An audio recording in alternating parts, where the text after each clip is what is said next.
ATC members online, but this is, boy, probably the first time in the room. I think there have been more people in the audience than up here, than actually committee members sitting at the table. But welcome everyone. And Willow, do you want to do the city introduction here? Yes, I will get us started off here. Good evening, everyone. My name is Willow and I'm the City of Eugene staff representative for this meeting.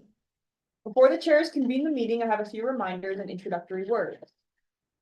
Make sure I'm not muted. Okay. All my people can hear me. Okay. I'd like to begin by acknowledging that tonight's meeting is being held on Kalapuya Alihi, the traditional indigenous homelands of the Kalapuya people, whom continue to make contributions in their communities here and across the land we now refer to as Oregon. The purpose of the Active Transportation Committee is to advise the City of Eugene staff and community organizations and partners on the implementation of Eugene's pedestrian and bicycle strategic plan, to represent community and constituent interests in transportation planning decisions, and to provide feedback to staff on projects related to walking and biking. Eugene City staff will consider recommendations from the ATC along with input from other members of the public during decision-making processes. Please keep in mind that this meeting is being both recorded and live streamed to YouTube, meaning it can be viewed on the City of Eugene YouTube channel both right now and in the future. All verbal and written commentary will be held in the public record. Tonight's meeting begins with a 15-minute public comment period. Each person will have 3 minutes to speak. When it is your turn to speak, please give your name, city of residence, and if you live in Eugene, your ward or your neighborhood. We welcome and encourage public participation at all our meetings, but due to time constraints, only ATC members and invited presenters can ask questions and participate in the discussion after the public comment period. So we'll begin with those of us joining us online. So if you're online as a participant and would like to speak, you can use the raise your hand feature in Zoom and we can call on you and unmute your microphone at that time. Great. I'll pull up the public online. see what we got here. There's one person in attendance, but it doesn't appear that they have raised their hand. So I think we can move on to Okay. Oh, we've got one of those. what? Oh, We had one person online right. who did not raise their hand, so we can move on to in-person folks. Yes. Okay, so for people who are here today, reminder to give your name, city of residence, and your neighborhood. Yes, and at the moment, Connie is the only one signed up. But Connie, Okay, well, I know as usual, there was at least one person that died in the last couple of months, and I don't know about any others that we need to think about in terms of pedestrian and bicycle deaths. And I was gonna say something totally different, but on my way over here, on my bicycle, I had something happen to me which brought up a really interesting conflict. If you imagine this is your UPS FedEx truck. And you are coming along here on the roadway and they exit the vehicle over there, which means, of course, they go around this way without you being able to see them until you are right here and they are stepping right in front of you. And I had rather a conflict with him about it. And he kept saying, I'm walking. And I kept saying, you still could kill or injure someone. You know, so it's an interesting situation that he, in this case, says, using his driver, he's not a driver status, he's a pedestrian, and therefore it wasn't his fault that he walked directly in front of me without looking. But, as a bicyclist, I'm going, wait a minute, you still could injure, someone or kill someone with a flying. And of course, if I was driving a heavier bike, I would have plowed into him and then gone flying like a motorcycle person, which we know how that ends. So that's just a side note, about another concern about delivery people and, not being able to see and they walk right into, because we, again, are often tied to this vehicle. And so that's just another, I guess, point of safety that we have to think about. thank you, Connie. Not everyone who's a guest signed up here. Was there anyone on the signed in? And I will put this out and please do sign in when you have a chance, if you haven't already. But did any of the folks who didn't sign in, did you come in with an intention to comment? No, okay, great, thanks. I appreciate everyone being here. I'm Charlie Loeb. I'm one of the co-chairs. Josh, our other co-chair of the ATC, is not here this evening. And I do appreciate Connie bringing to our attention when she's here, when there have been accidents where people were injured or killed. I think it's the one that she's referring to received an awful lot of press because of the people involved, and it really is a tragedy. And I think not all the facts have been reported in the media, and it's really hard to draw any conclusions, I think, from what is broadly known. But I do think it's important that it's the work, the one thing this committee tries to do is to make things safe for people who are walking and biking in Eugene, and this work's really important. So hopefully we'll have as few of those events as humanly possible. So thank you all for being here and for engaging in this work. Ellen? I had a question for you, Connie. Was that UPS or delivery FedEx. truck driver, where was it parked? Parked on the right-hand side of, 25th Street, and I was going Okay, west, so he was parked here, and I'm going along like this, and then he's. okay, so by the curb, but He's not right on, by the curb, yes. Yeah. So he exits off to the curb. yeah, Which okay, they like to do for their safety, sure, and then fortunately, they come around again in front of a big vehicle that you cannot see them. Yeah. Well, no one can see them. Yeah. And then it's in front of you. We could probably have an entire session of discussion of conflicts with Delivery. delivery vehicles. Yeah. And that might not be a bad thing at some point. We could Mhm. maybe see if we can get the local managers of FedEx and UPS to come talk about parking and bike lanes and those kind of things. right, that's what I was curious about. Yeah. All right. We need to approve the April 2025 meeting summary notes, which Will sent out. Do I have a motion to approve? Great, thanks, on. And a second? Second. Thanks, Brad. All in favor, or first of all, any edits that anyone would like on those minutes? All right, all in favor? How about the online folks? They're in favor as well. Folks, they both raised their hands. Excellent. We'll call those approved. Um, Unanimous. and so we can move on with the first substantive agenda item here. Traffic signals 101. This is something we've been talking about for a while. I'm really glad that Natasha and Brett have been able to join us this evening to talk traffic signals. So maybe we can get all the questions answered that we frequently kick around, but don't have an expert here to tell us why the signals can't do what we want them to.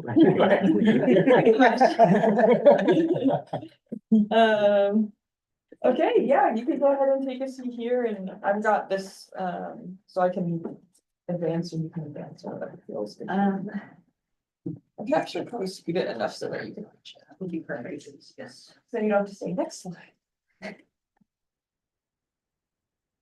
All right, so we're here to talk about, first of all, I'm Natasha. I'm from the City of Eugene Traffic Operations. And what we're gonna cover is a bunch of how our signals work, what their limitations are, and cover a wide variety of items that pertain to signals. I think I'm gonna move this closer during the presentation, so folks online. So this is a simplified version of how our intersections work. You only need two things, a controller that knows the timing and the output, which is the traffic lights. So the controller will tell the traffic light what to do. And in this scenario, every approach will have a set amount of green time. But there's a third component we add, it's detection. This makes the intersection run more efficiently. It lets the controller know which approaches have vehicles and how much green time that approach will need. So it's a quick overview, and we're gonna talk about signal timing, crosswalk timing, the types of detection we use for vehicles and bikes and their limitations, and then we'll talk a little bit about bike signals. So this is how most of our intersections are configured in the City of Eugene. It's each approach and protected movement, which is the through phases and dedicated green arrows. They're numbered off of the ring barrier diagram on your left. This essentially tells the controller what phases can and cannot go together. So for example, phases 1, 2, 5, and 6, they can go together, but once they cross the barrier, they cannot go together. So phases 1 and 2 can come on together. And once it cycles through, this would be considered a protected leading left turn. Once they're served, it would go to the next phase. And it would serve 2 and 6. At this point, 1 and 5 would either become permissive, or just not be on. Permissive is like yellow flashing arrow. Correct. It's yellow flashing arrow, or if it's a doghouse, it's the green ball. And then once it crosses the barrier, it goes into the conflicting phases. And so at this point, it will no longer serve any of the phases from 1, 2, 5, or 6. And it will not serve them until it crosses the barrier again and starts the cycle. So then again, it'll go to 4 and 8, and then along with the phases as well. And then once it crosses that barrier, it'll reserve the phases. That's essentially how it works. If we have detection, the controller will know what phases it needs to serve, and the phases that it doesn't need to serve, it won't serve them. And of course, phases that are diagonal can go together depending on if there's detection and the controller knows what to do. So signal timing consists of fixed timing, coordinated, free, and rest and red. We use fixed timing intersections where we don't have detection. Much of downtown is like this. Coordinated time is used for intersections that are closely spaced together so they can work and mitigate excessive vehicle queuing. And free and rest and red are very similar to each other, and we'll talk about them a little later. So a lot of downtown runs on fixed time. These are older intersections that were installed in the 1950s and 60s. The cabinets and the cabinet that houses the controllers are very small, so there's very limited space for wiring, and the max amount of phases that these can run are 4 phases, which works for the downtown area because most of those are one-way roads. So that's what the cabinets looks like. I'm sure you guys have seen those around, mounted on those poles. Our downtown intersections run on a 72-second cycle length, which means each phase is served within those 72 seconds. For example, this is at 6th and Pearl.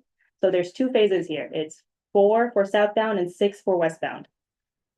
And so phase 4 has a combined 33 seconds of green and yellow and red that it cycles through, and then phase 6 has 39 seconds of green, yellow, and red. That makes the 72-second cycle length.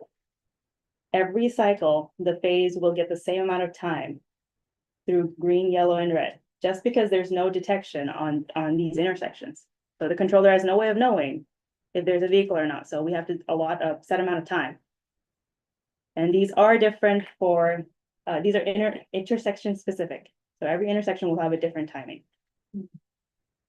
And we have 59 of these intersections out of our 249 signalized intersections. And I think to add into that conversation, one of the reasons our protected bike lane projects end up being so expensive in downtown is because it's not just the paint and the barriers, it's the signals that get upgraded. And so sometimes it can put like the burden of system upgrades onto bike infrastructure because we're trying to upgrade something. Yeah, a lot of the time we'll have to upgrade to these cabinets, which can house a lot more phases to allow for the bike phase to even have a signal. Yeah, so that's where the grants come in really, really handy because the signals are, upgraded signals are really expensive. Yeah. Yeah. So like I said, these cabinets can hold a lot more phases. So coordinated timing allows vehicles on the heavy man line to progress easier and faster through the corridor, such as 6th, 7th, 11th, 18th, Coburg, and River Road. 6th, 7th, 11th, and 18th run both on fixed time and coordinated, so it's easier to see the coordination. You can physically see the light change sequentially, especially on 6th and 7th. All the intersections turn green, yellow, and red as you go down the line. If you arrive at the beginning of the green cycle, you'll get a green wave all the way through. If you go through at a yellow at the intersection, you'll see that same yellow at every intersection. Now, Coburg and River Road are corridors with heavy traffic northbound and southbound.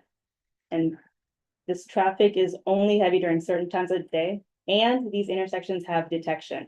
on all approaches. So we set these corridors to only run in coordination during those times, otherwise they run free.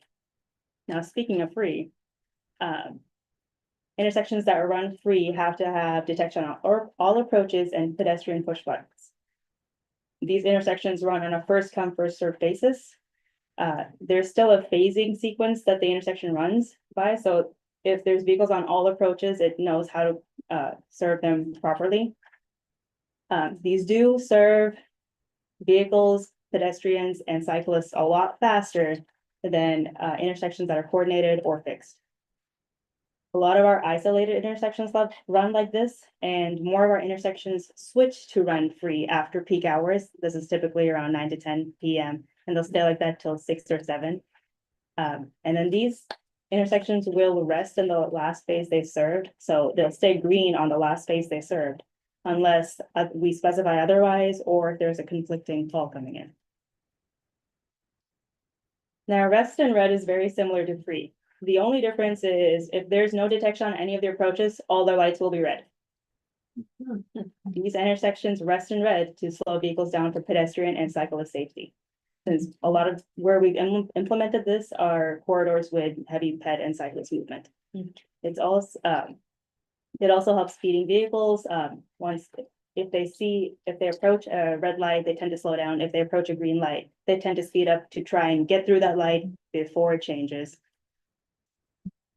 So we've got intersections on 13th Street Bikeway and most of the High Street Bikeway rest in red, just so we can serve all our users quickly. Okay, so the purpose of the walk symbol is to get the pedestrian into the crosswalk to establish right of way. A lot of people confuse that walk symbol as the time it should take them to cross the entire crosswalk. That's not it. We're just trying to get you into the crosswalk. This per the MUTCD, which is the Manual on Uniform Traffic Control Devices, we have to have a minimum of 7 seconds of the walk symbol displayed. We adhere to this. Some places we even go a little longer to like 10 seconds. So we try and keep that pretty consistent for expectancy. The purpose of the don't walk symbol is to allow the pedestrian to complete the crossing the crosswalk. The don't walk symbol is calculated by the length of the crosswalk divided by 3.5 feet per second, which is the average pace of the pedestrian. Another value we derive from the MUTCD. At some intersections, the walk symbol may stay on longer than 7 seconds. This is dependent on if the intersection is running coordinated timing and doesn't have pedestrian push buttons. Then the walk phase is stretched to most of the green time of the phase minus the amount of time it would take the countdown to do the don't walk sign. And that's because the controller just has no way of knowing there's a pedestrian there. So we have to allow them enough time to cross. All right, now there's the leading pedestrian interval, or the LPI. This is a crosswalk treatment to turn the walk symbol on 3 to 7 seconds before the parent vehicle phase, which is the vehicle phase that usually goes with it. This we use to make pedestrians more visible to right turning vehicles. These are crucial at large, high traffic and high speed intersections and school zones, but we currently implement them on a request basis. Typically users will tell us we're seeing a lot of right turners, conflict with pedestrians, and we need this implemented. All right, so we're gonna move on to the types of detection. So we've got radars. So from left to right, radar, loops, and cameras that we use for vehicles, bikes, and pets. But before we get to that, we're gonna talk about this little thing. You'll see this at every intersection. This is an Opticom detector, which is used, it's looking for infrared light from the LED emitter on emergency vehicles to preempt the green for only that phase. So emergency vehicles can turn in any direction without conflict and they can get through that intersection quickly.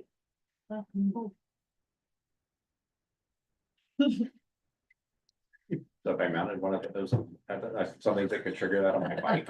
There are things like that. Illegal. Not legal. I'm sorry, go ahead. And we, I think, I don't know if you'll talk about this, but we will find that preempting is one of the barriers to making signals work exactly in the most efficient way for walking or for Yes. biking sometimes, so I don't know if you'll We're get gonna into talk that, about but that. like, you see the preempt and you're like, ooh, yay, and then you learn more about what limitations it has, and then you're like, oh, Yeah. I get why we have this, but sometimes it can be a little frustrating. Right. So loops are our most common type of detection in Eugene. You'll see them everywhere. They're cutouts. They look like diamonds, squares, circles, rhombuses for the bikes. These ones are pretty common. Square and diamond ones are pretty common for right by the stop bar. Rhombus ones we only use for bike detection. You'll also see the tiny diamonds for bikes as well. Circular ones we typically use for advanced detection. And the way these work is the loops are stacked on top of it itself, and electricity is run through it. The electrical current creates a magnetic field. When the field is disrupted by something metallic like a vehicle, that disruption tells the controller that there is something on top of the loop, and to either put in a call to serve that phase, or if it's currently serving that phase, to continue serving that phase. A typical scenario that we get is that loops get cut during construction, which puts in a constant call. And the controller will continue to serve that phase regardless of vehicles actually being there. This is very noticeable when it keeps serving a side street movement while the main street is waiting. So we'll get calls about that. We'll also get calls if loops don't put in calls, which they do if they degrade, and they do degrade over time. Just depending on how much traffic goes over it and how long it's been there. It will degrade, and when at that point, the loops will not be able to register a change in the electrical current, in which case the vehicles don't get served at all.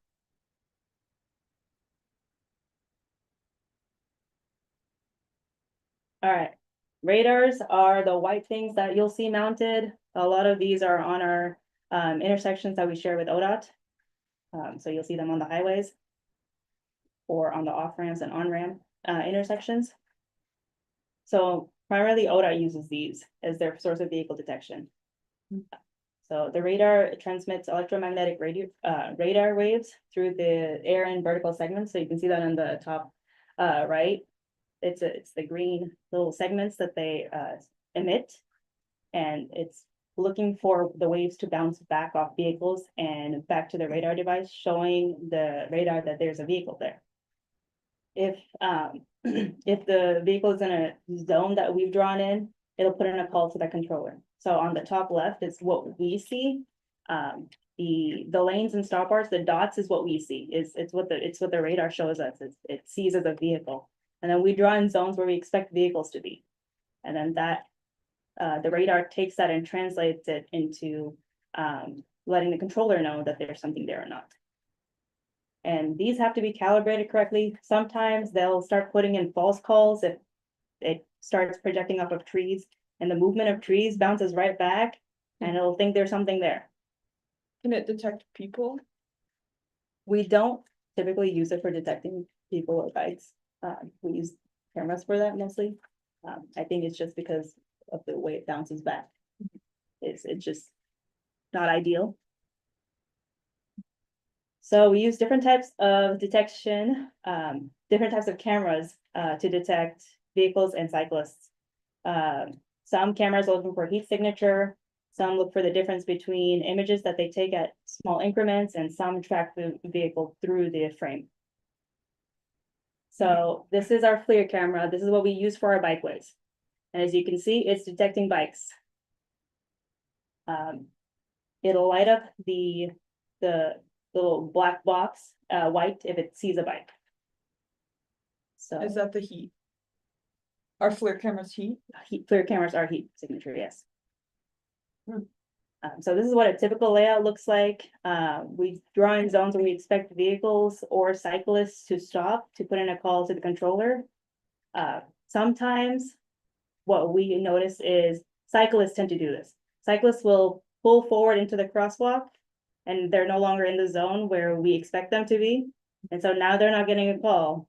And so they'll blow the red because that's what they did.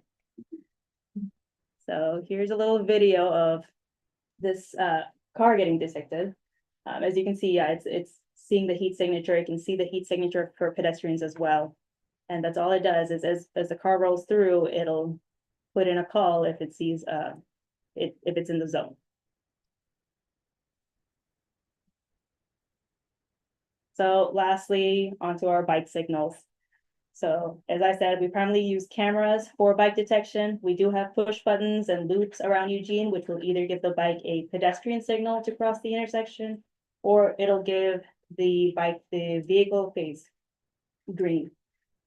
These types of bike signals are primarily on our protected bikeways on 13th and High. So for these ones, when the bike signal is green or yellow, no other vehicle phase has a green. This allows the bike to go in any direction without a conflict. And on 13th Street, the bikes get 2 chances to get through the intersection before and after phase 2. After the eastbound vehicle phase, because we have newer controllers that can allow it to do that. Which is like a game changer Oh, yeah. on 30. And you notice it on High when you miss the Yeah. green and then you have to wait for the whole thing. It's like, Yeah, and that's because High Street is on older controllers. So it's a limitation it has. And then at some signals, you might see the green arrow. This just permits one movement and we can run non-conflicting vehicle phases with it. We do this at 13th and Patterson. Sometimes you'll see a green ball at the bottom, which just means the vehicle has to yield to oncoming traffic. The reason we use bike signals or bike signal for the red and yellow is to let vehicles know that they're going the wrong way. So that concludes that for the discussion. I did have some questions that Willa provided that we can walk through. Feel free to talk about this. These 2 questions were very similar. It was, why can't the green light be long enough for the, why can't the pedestrian walk be long enough as long as the green light? And why can't the pedestrian signal come up every time? So we prefer it on demand because it's more efficient. Ped timing takes a lot longer. One of the major issues we have is when emergency preemption occurs on a conflicting phase, the ped will then start its don't walk and yellow and red. So that emergency vehicle, if it's staying there, it's gonna wait for the don't walk, yellow and red to cycle through before that phase can turn green. We don't truncate our pedestrian signals. So regardless if there's a pedestrian there or not, it will have to go through all of those, which can be 30 seconds or more before it'll serve the emergency vehicle. And that's why we don't put, we don't recall, which is the word we use. We don't put that walk signal up every time, especially if we have buttons. If there's an option, we try and not recall it. So yeah, this eliminates extra wait time for emergency vehicles to get the green. And then if we were to do this for the intersections, this would increase the wait time for conflicting vehicles, cyclists, peds, and buses as well. Because they also have to wait for that don't walk yellow and red, regardless if there's a ped or not.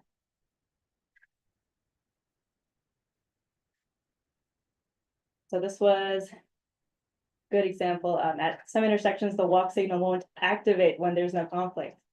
And the question was about 6th and Oak. So this is the phasing for 6th and Oak.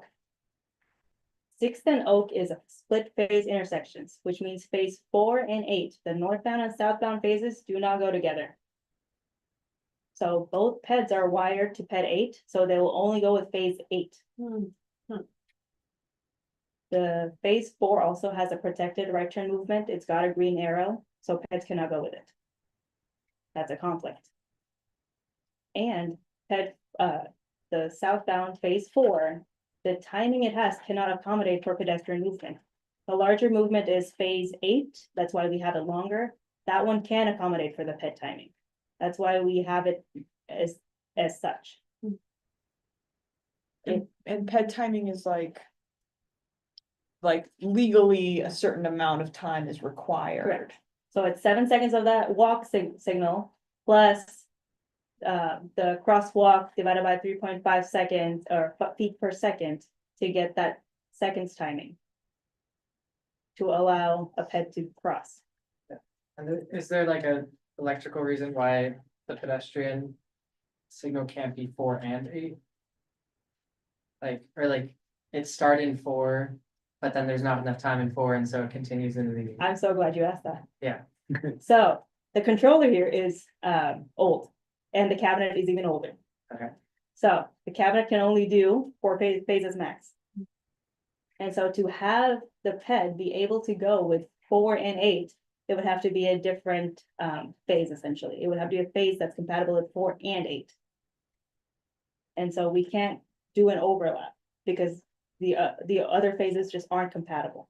So unless we upgrade the cabinet and the controller, it's not gonna happen. And we would also have to get rid of that protected green right turn.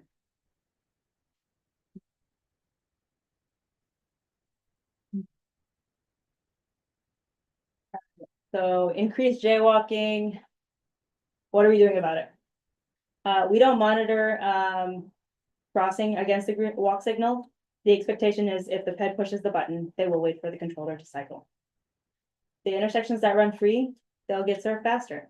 There are definitely longer wait times at fixed and coordinated intersections. But at the end, this is an enforcement issue. Peds are willfully going against don't walk signs. There's nothing else we can do.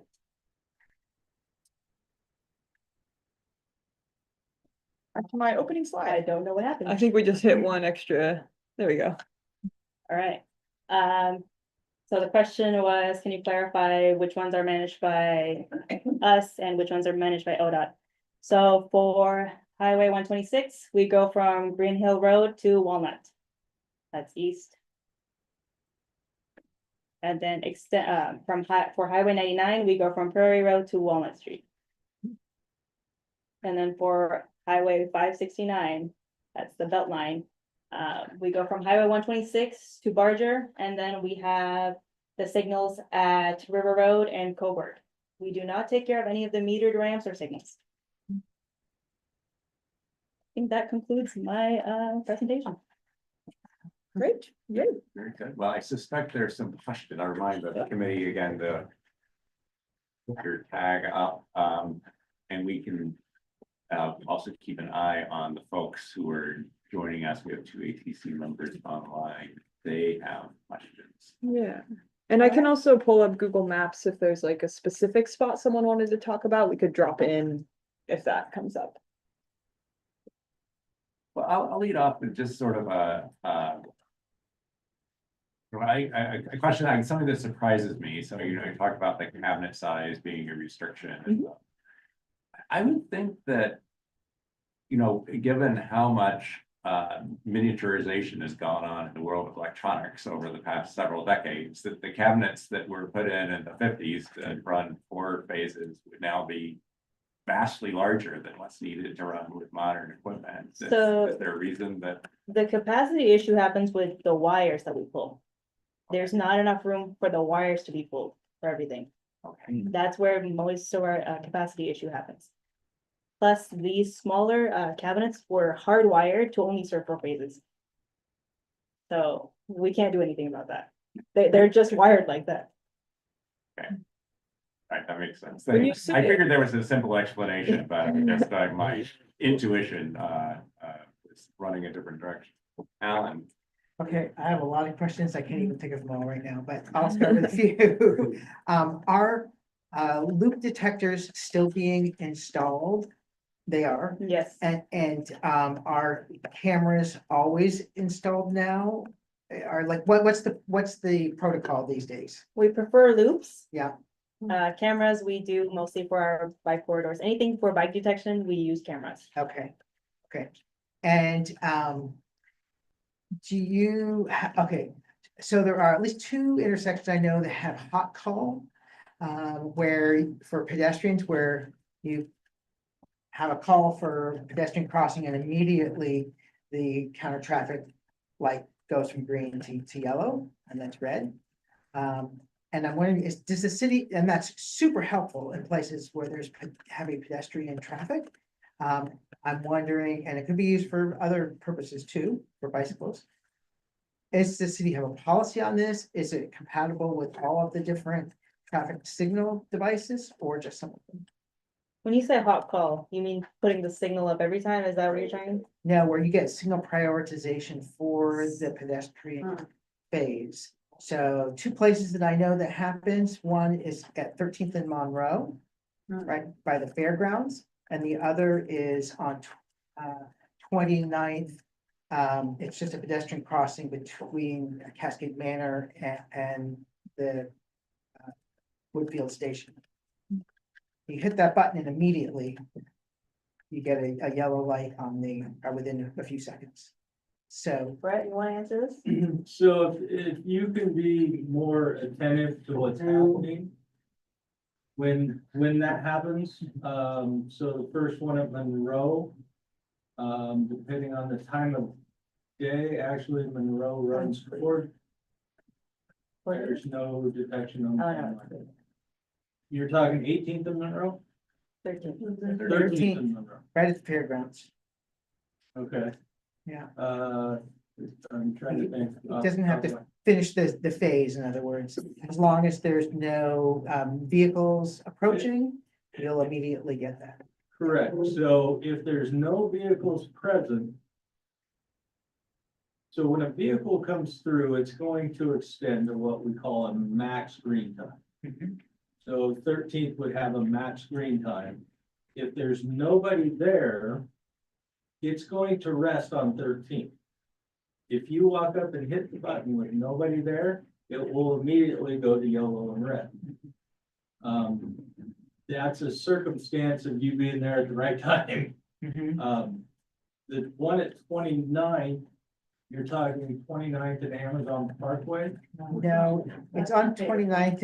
It's just a It's pedestrian. only space, there's no cross traffic there. It's, Oh. Yeah. So that one, that is a pedestrian only crossing. Mhm. So it's built for that. Mhm. I'm trying to recall, I don't know if we have much detection there.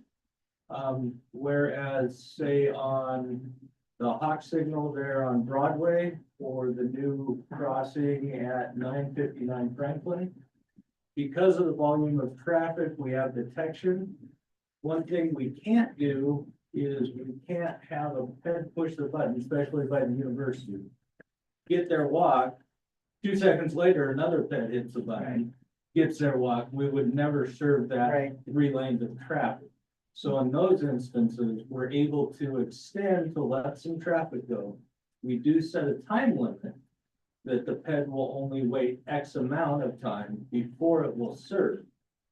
And then we also revert when, once it does serve, we'll make them wait again. I believe at the Franklin Hawk, I think, and don't quote me, but I think we have a 60 seconds, so 1 minute. So once a ped goes, if there's enough traffic, we will make them wait for 1 minute to let that traffic from 40th Street and everything else go before we research. And we also, that's part of our policy, is we only run 120-second cycle length within the city of Eugene. That means technically, in less than 2 minutes, your phase should come up. There's other municipalities, the larger cities are running 4 to 5 minutes, I think. So, So can the new controllers have, Mm. can the new controllers allow for different length phases at different times of day, different days of the week? So that it's more flexible and more responsive to traffic cycles? so if the signal is fully detected, like Natasha pointed out, Coburg Road's a good example. We run coordinated phasing through AM, PM, and I believe we have a noon. Off hours, it goes to running free. We hold the green on the main line, which is Coburg. But if nobody's on the main line, somebody pulls up to the side street, it should do the same thing. It should cancel out, let the side street go. Yeah, let's move Yeah, on. I was gonna interrupt you, your string here, go to Ash and then Peter here. I just wanted to, thank you so much, by the way, I knew next to nothing about this topic, this was extremely informative, I really enjoyed it. And I wanted to revisit, one of the questions from near the end here, specifically the one about, first of all, pedestrians with the new buttons, pedestrians not having an automatic walk signal provided, and then the walk signal being shorter than the vehicle green. So I just want to make sure I understand. So now I understand that requiring pedestrians to push a button can improve traffic efficiency if in the case where the light would not automatically be long enough for pedestrians to cross. It allows those side street crossings to have shorter timing, so it improves vehicle flow. I understand that. So but in the case where there does not need to be a reduction in the light, on a main thoroughfare where the light would already be long enough for pedestrians to cross. And I just want to make sure I'm understanding. So it seems like in that case, there wouldn't be any disadvantage to automatically providing it because it wouldn't be slowing down the vehicle light at all, as long as we're going, along the main thoroughfare. But it sounds like the primary reason that we don't do that is because of emergency vehicles. Is that correct? Because we don't want to automatically have walk signals going on. So does that mean an emergency vehicle is required to stop even in the case of an emergency if there are no pedestrians in the crosswalk, but it's displaying a walk signal? So for emergency response, they have lights, they have siren, they can legally run a red light. Sure. For the safety of the emergency responders and the people they're going to help, they want a green. The green light also clears traffic in front of them. If you've ever sat down at 13th and Willamette when they exit that station, that's why the big do not stop here is on the pavement. We're having an issue right now in other places. If they don't get that green light and cars can't move out, because as a vehicle, if you're sitting at a red light, you're probably not gonna go. Once it turns green, you're gonna drive and get over to the right as fast as you can to let them through. So it's not so much that they can't run a red light, it's the intersection, especially in our big corridors, gets so congested that it gives those vehicles a way to exit out of their way to get them. So I guess, so just to help me understand, so but the policy does impose a significant cost on pedestrians, because pedestrian can no longer basically catch a green, so to speak. If they arrive to an intersection and nobody has pushed the button, they have to push the button and they have to wait for at least part of a cycle, perhaps even most of the cycle if they got there just, and they just missed it by a couple seconds. So it does, and this is something I've observed because I've been walking around the city for years, and as the new buttons have gone in, I've noticed these impediments. So basically now a pedestrian has to stop at every single intersection. They don't have the option to kind of cruise through like a vehicle does. And then let's say, and then the signals being shorter than the green light means the pedestrian that say wants to travel diagonally across several intersections. Before they would always have the option to go in some direction, but now they can't because there's intervals now where they can't walk. And I just want to, so if this is because of wanting to keep things clear for emergency vehicles, it seems a little bit odd to me that we'd be imposing a significant cost on pedestrians for sort of a rare occurrence that may have other solutions to it. So, and I was just wondering how that decision gets made or how that kind of cost benefit trade-off is decided, like where's that policy? So Or if you walk through downtown, it's the best example I can. If you're walking along 6th Street, you're gonna get a lot of time to cross. Because that's the main corridor. And it's fixed time. If you're trying to cross 6th Street, it's gonna be the opposite. How many times have you been at 6th Street watching absolutely no vehicles going in front of you for 45, 50 seconds? And that walk is not gonna come up because it's fixed time. That would be the same as if we put in an automatic walk every time for a signal running free. You could walk up, there would be no vehicles around, you could push the button. And because we've pulled up the walk for the other direction every single time, you're gonna wait until that time's out before you can go. So it's a delay for everybody in the system if we automatically pull that up. It would be like downtown core. During the day, when it's busy, it's not that big a deal. Off hours, it's going to interfere with no vehicles around and when you can actually proceed because you're waiting for something that's not happening. I don't know if that explains. So there's also coordinated times like Natasha spoke of that because of the coordination, how it fits in, especially during AM and PM, there's only such a window to try to keep everything moving and serve the sides that if you come up too late to hit that button, it won't serve you because it can't do the 7 seconds plus the don't walk with the time it has left.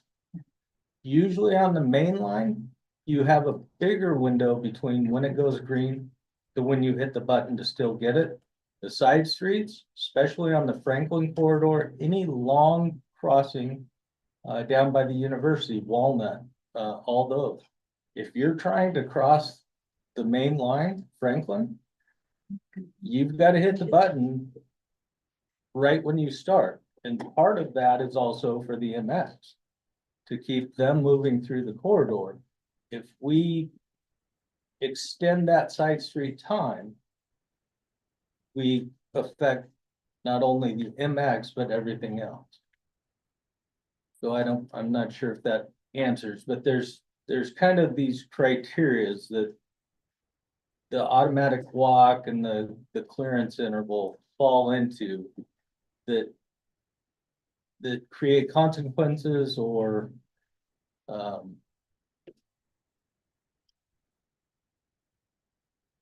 doesn't allow us to do, I think, what you're asking by just automatically bringing it up or giving the pedestrian more time to hit the button while that main line or side street is going.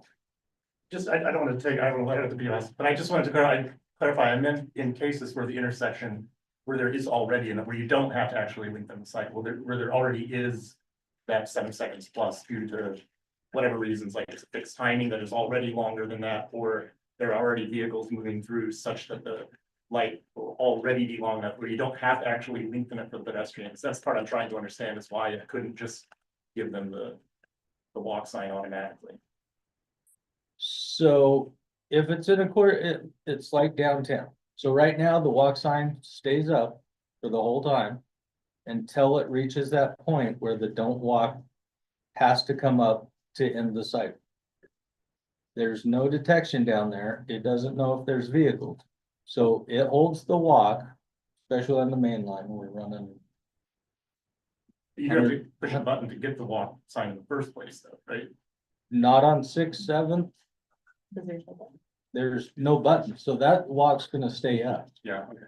So on the corridors such as Coburg where there are buttons, if there's enough time in that mainline cycle left when you hit the button, it will serve you. We don't automatically pull it up because we also let it gap out if there's no demand to serve the side street sooner. Peter. Yeah, so a very similar question. So you said it at the very end, we let it gap out to serve the other. So I'm thinking Coburg Road and like Cedarwood, right in the freeway there. Yep. Where you have a multi-use path with lots of bikes and peds all day, crossing a very short street that would not require a very long pedestrian signal. And you have coordinated time on the main line on Coburg. And so would it be, like, I can't see any way that it would cause additional delay to have every time Coburg gets the green for the pedestrian to get a walk crossing Cedarwood when the intersection is running on coordinated time. The main part on Coburg Road. Yeah. Is mainly Fire Bridge. Okay. That is one of the toughest places for the emergency vehicles to get through. If it came up every time, they would have to wait until their light hit the Opticom emitter. to start the countdown. Yeah. For, and that's, So that'd be like 20-second delay or something. that is why we've chosen not to adapt. Yeah, cause I just know, Plus you have a long enough time usually that you can hit the button late and it still comes up. yeah, I have found from just spending my own time sitting there 15 minutes, you have 70-80% of the people, if not more, crossing on a don't walk there because bikes don't want to stop and press a button. That's just not something. And so I wonder, like, at a certain point, if the vast majority of the population is breaking the law, like maybe that risk there is so great that it's worth a little bit of delay for the emergency vehicles, because we are trying to keep people from being in those emergency vehicles. And it is the policy of the city of Eugene, we are trying to triple the amount of people walking, biking, and taking the bus. And so at a certain point, like, I understand, I know this is a tricky balance, and like, you can't have a win-win situation, but there are certain corridors where I wonder if it would be worth that 20-second delay. And that would be a question for emergency service. I do wonder if this is totally theoretical, but if the transportation planning team was able to get funding for like camera detection at those places, could that alleviate the situation where, like, if it detects someone coming, it could turn green because it's got that long amount of time? Would like a signal cabinet be able to handle that? Yeah. That was a big one. Yeah, okay. I think the concern for that particular intersection, you know, we're looking at how you connect downtown to Oakway by bike and, you know, it kind of settled on that thoroughfare as being the right place to be, but you get hit these frustrating lights where it would be nice to have it work better to assure the free flow of, work as well to assure the free flow of bicycles as it does to assure the free flow of cars.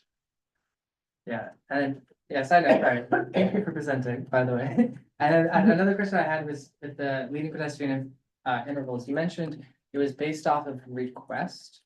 I mean, can you go into a little bit more detail what that means for like someone to request a leading pedestrian interval? Like, I would love to see that on Franklin, for example, but how does that get approved or not?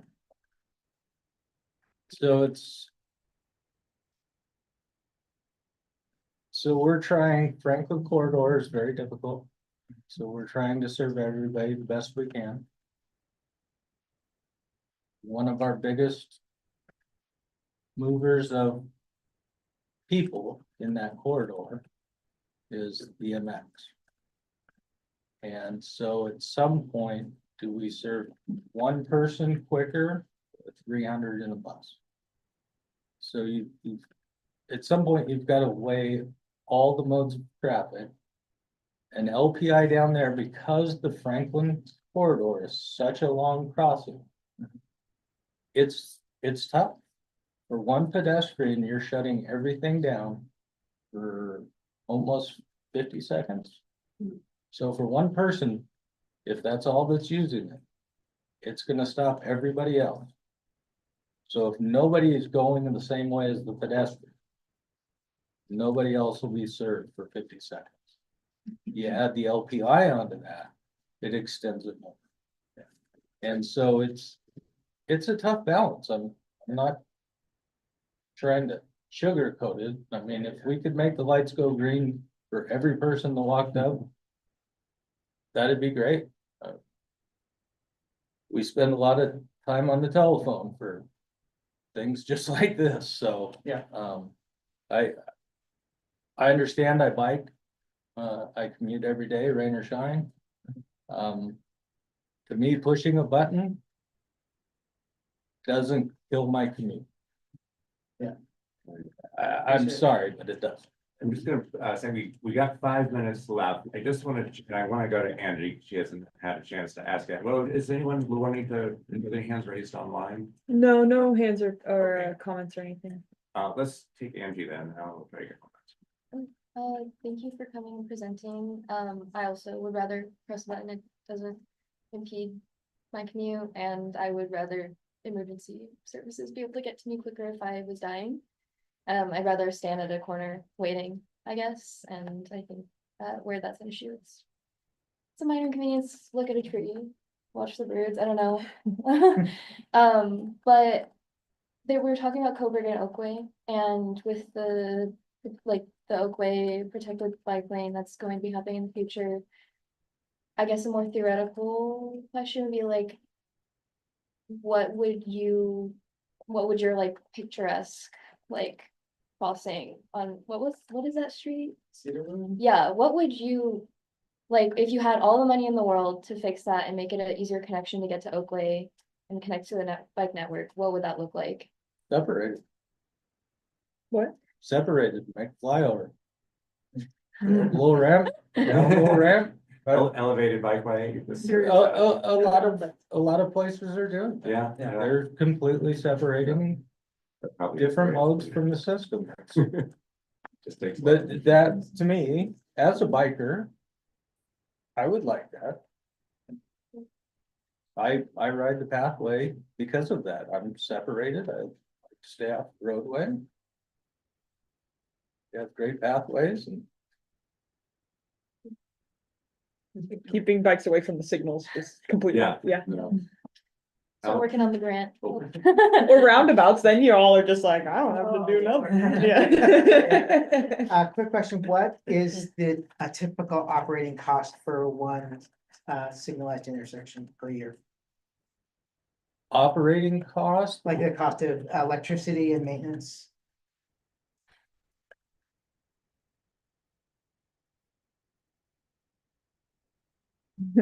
$159. Into $920,000. So, Between 120,000. no, No, Think divided by- about it. Oh, you're right, math, sorry. so luckily the LEDs have helped a lot. So we're saving money there on both power and installing new lamps. Detection is tough. You never know when it's gonna fail. It's power, I think we're paying 7,500 a month for all our signals. But the maintenance fees, it's really tough for us because we have such old infrastructure. The downtown core is a perfect example. We don't know when something's gonna fail. A lot of the power supplies are getting really old.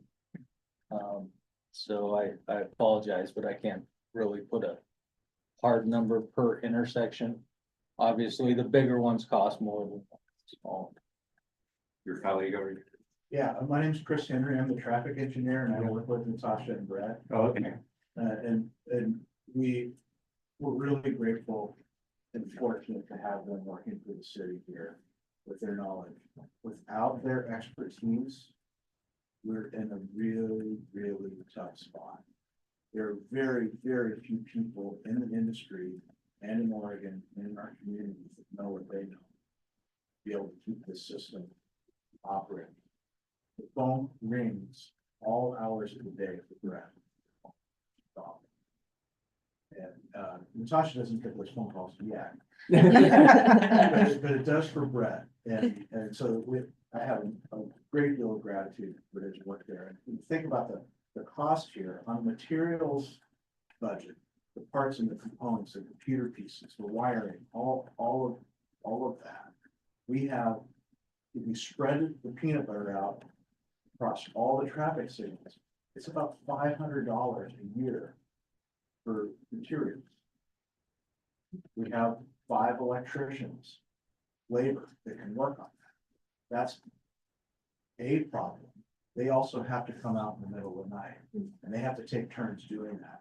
So you need a larger number of people to take on that responsibility and interrupt their personal lives to be able to provide a safe operating system for our community. We can't really function very well with fewer than those 5 electricians. We can do better with more. We also need more money for those parts and components to upgrade the system. What we have to do now is the small traffic controller boxes that Natasha was talking about earlier in the downtown core. Those have to be upgraded with a capital project. We're with the pavement preservation bond, we have very few funds to just go out and buy new computers or to replace outdated traffic signals that have been here for 80 years. And that's the challenge, of how we spend our money on building new stuff versus how we operate and maintain it. And the work that we do is operating and maintaining. And it's a very fixed and finite amount of money to do that. There's a lot of fluidity in building new things. There's grant opportunities that Will mentioned, and then there's the other capital projects that have much more flexibility. Some of the plans and the studies that go on here in the city, in the engineering division, it's great work. But the amount of money spent there, if it was spent in operations, would be transformative. And so we make choices, just like the walk signal versus the emergency vehicle services. We're building the new shiny thing, but we're struggling to maintain what we already have.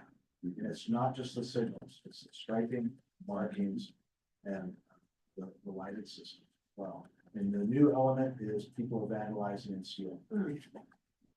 So that's a long answer, Alan, to, it didn't get specifically what does it cost per intersection.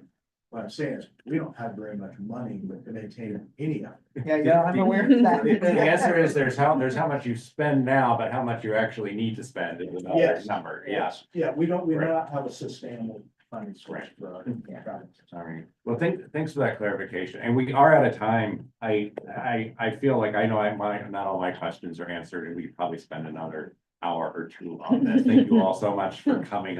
We do have other agenda items, and we need to take a 5-minute break real quickly now. If you're visiting, if you're in the gallery over there and you didn't sign in, I'm gonna put this back up there. Please do sign in. Thanks again, you all, for coming. Thank you for being here. That was great. Okay, 5-minute break. So it's 11th and Charlton and Old Box 11th. Oh, thanks for having me on. You think? I-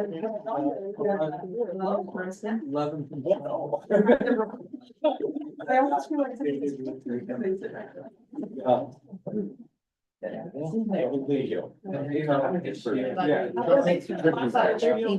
First, I was really.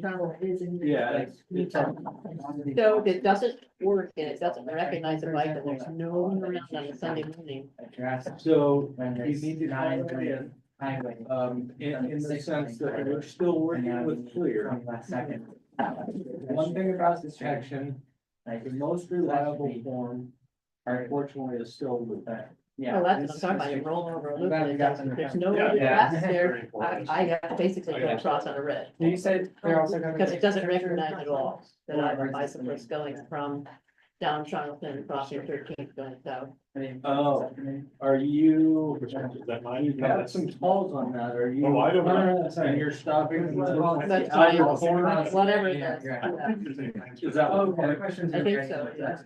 Uh, Yeah, that's been the same reality as long as you've been fishing that short. There has been- Like, my code assets. So for the loop detectors, so it sounds like those aren't weight-based things. They're completely, so my wife noticed that the older at BT, that she's never had a problem with that, but she'll see smaller cyclists who approach that light, and then it doesn't seem to trigger for them. The metal they have, it's the amount of metal they have that's not triggering their needs. Really? It's a different. So it's not, Sensitivity is not taking out. Like, it's not disrupting it. is that a common problem for the loops? Yeah. I mean. If you have to start thinking, just say that's what I want. Yeah, no, it is like. Uh-huh. Internal strong opinion. Sometimes it's already to the max. Or it's like strong Metal on it too. Yeah, as long as we can see. I mean, is this like the carbon fiber bike frames and stuff not Yeah.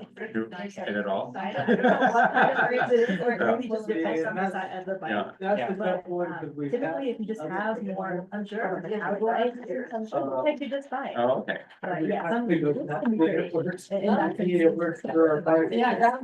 Sometimes you'll get, sometimes you have to readjust into it. I suspect for cars and car loops, that's never a problem, like cars have plenty, but it's just the site, so. Is the fact that you're using cameras pretty much entirely, is that a reflection for the bike, the protected bike lanes, that the loop isn't really good? Yeah, it's easier to use the clear, we have issues with that as well, just in, because we're increasing, we have shade. Yeah, you're right, no, I noticed that, I think about that when I'm approaching, like particularly on High Street, where there's often Yeah, branches so and things. Southbound, in the afternoons and the summer. This is what they're passing out to folks who they. Well, I was gonna mention that. Welcoming, yeah. In two intersections, yesterday, didn't we have some- Interesting is, system. I Angie, maybe? I feel like I remember. I someone can't touching remember, I just base remember. about it it. was like- Yeah. I'm running- I was heading south, man. Yeah. But it's a private company. Yeah, if they collect information, like When there's shade or shadow. It's like a data scrubbing thing Yeah. almost, where it's like pulling all this information from like mortgages, address changes, like all this. And if you change your address, it's associated with the name, it'll actually- Yeah. Like, it's not perfect, it definitely grabs stuff. What is it these days? Everything's scary these days. It's like, Yeah. So, yeah, yeah. my neighbor One of those issues, has been you in know here what's at happening. some point. Uh-huh. Trying to how it like Yeah, yeah. and how it just saves the information. Yeah. Yeah, there's shabby back. I was talking about, found a little, like, one of those weed branches that you like. All right, stick, thank you. Put your foot down, then it pulls out the whole root. So All right, everyone, time to get going. And then the next thing I knew, on my social media, it was giving me weed branches, and I was like, I know, I didn't even search that. That's I pretty just said convenient. that. Like, yeah. It can listen, yeah. So are you? Have a homegrown presentation up No, next. that's Yeah. What is your undergrad degree? Per diem. I was hoping to look at it, but it was like, that's gonna be. Thanks, Brett. All right. Uh, I think we're mostly back here and I'm The lights again? delighted that, I hope everyone got their packet. This presentation's related to the new movers packet and it's Peter and Angie, two of our own. One thing, because I felt like I heard a couple people talking about this, and I just want to mention it, this is a thing to share with the fellow bike community. Is that when there's a loop, the ones in Eugene are more of a rhombus shape, not a circle. But you'll see that this bike insignia is off to the right. Yeah. And that's because what Natasha said, where it like breaks, the metal breaks the loop. If you stand right in the middle, you're not breaking the loop. Like your brain thinks I should stand in the middle of this loop. But then you're not actually breaking anything. So for bikers, you're a lot more likely to trigger it if you stand to either side of the loop, and you actually want to be like on the line, not in the middle. loop, you wanna break. Yeah, you wanna break this loop, and a lot of people, they'll stand right in the middle and then it won't detect them. So you wanna be off to the side and break the loop. And then one other thing that I'll mention is if you're having trouble getting detected, sometimes if you just like lean your bike closer to it, more metal will get closer, and I've had that work for me as well. So that's just like a few little things you can share with people. I think staying to the edge of the loop is the thing that really makes a big difference, rather than in the middle. So, okay. I saw a guy jump up and down, I'm trying to. Yeah. Yeah, you're Oh, like. that's not how it works. Maybe a dance move. Okay, we'll go Angie into, and Peter, new movers. Able to see your computer, or should I just put it up online? I should be able to have you just scoot this over close enough to you that you all can. Oh, well, actually, it's. You might want to pull it up if you have Okay. presenter notes, because they're not showing up here. Oh, We don't have any. oh.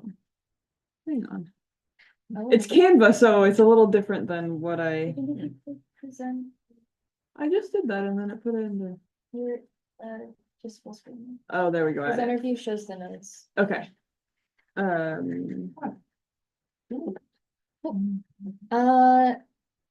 I'm Angie. I'm a transportation options intern at the city of Eugene for a little over a year now. Yeah, and I'm Peter, also a transportation options intern, since January.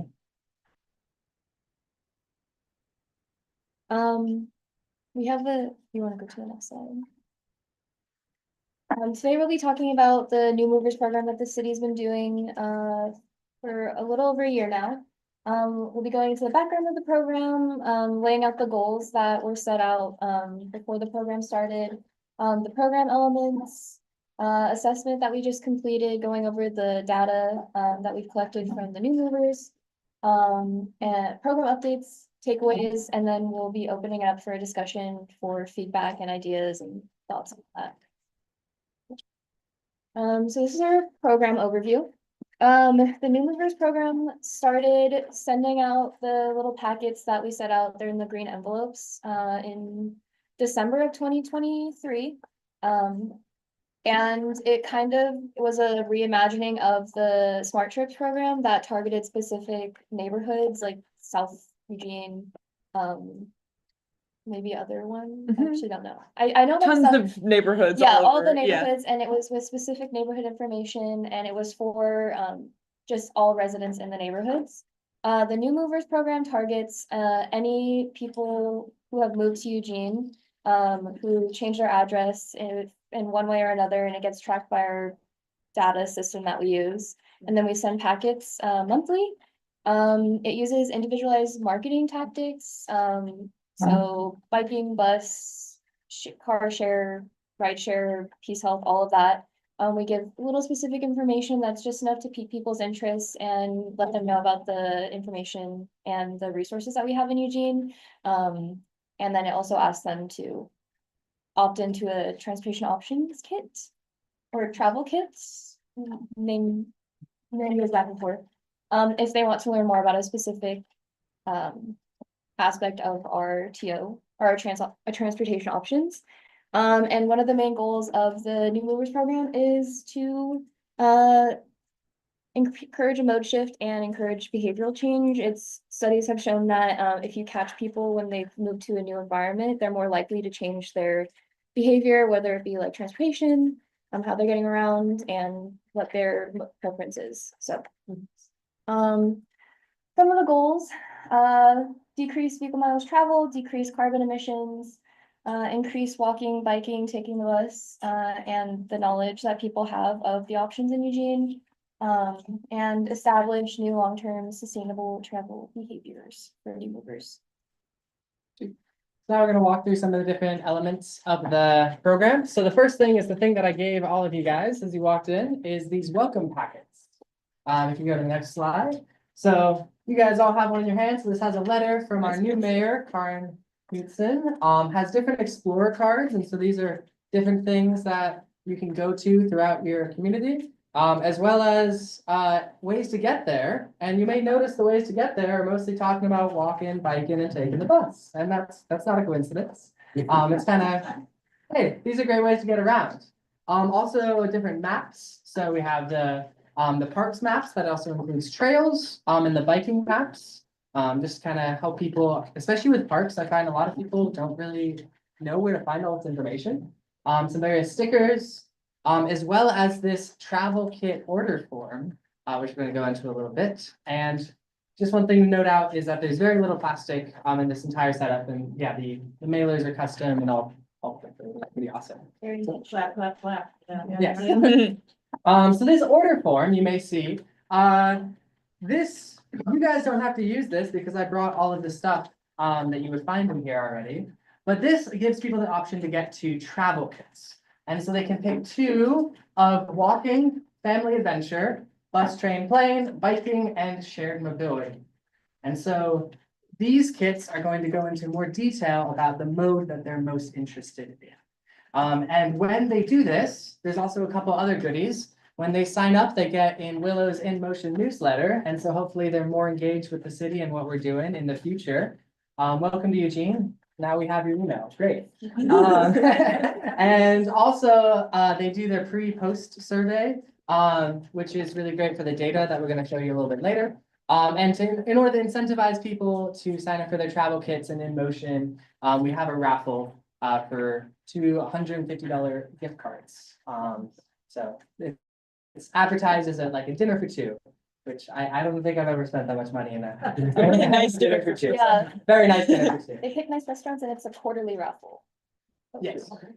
You'll notice on the travel kit, it says short-term bike and car rentals instead of shared mobility. Yeah. Because it's going to people who may not know what shared mobility is kind of wonky. Yeah, yeah, and the shared mobility, a little more detail with that is, yeah, it so includes car share as well as bike share. And it was also named that because it was back in the day of scooter share, which was also included, which unfortunately is not there.